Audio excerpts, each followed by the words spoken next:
अस्सलामु अलैकुम वरहमतुल्लाहि वबरकातुहू। इदारा मरकज़ रूहानियात से ये आप सामने देख रहे हैं, ये तावीज़ शिफ़ा के पैकेट हैं।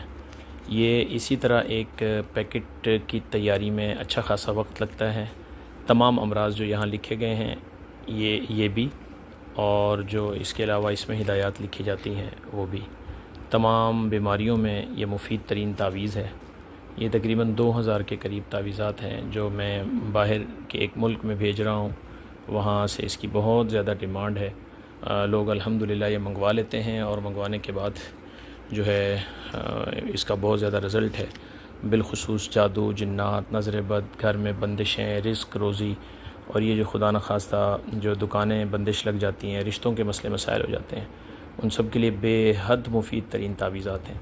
जो हमारे आमिलीन दोस्त हैं जो लोगों का इलाज करते हैं, उनके लिए भी बना बनाया एक आसान कोर्स और पैकेज है। गोया के वो एक तावीज़ निकाल के 7 दिन, 2 दिन, 10 दिन, 5 दिन पीने के लिए एक मरीज़ को दे सकते हैं, और इंतहाई मुनासिब हदिये में ये चीज़ तैयार शुदा आपको मिलती है। और अगर कुछ ऐसे लोग हों जो तावीज़ शिफ़ा के पैकेट के बग़ैर तावीज़ात लेना चाहते हों तो वो भी यहाँ मौजूद होते हैं, आप रब्ता कर सकते हैं।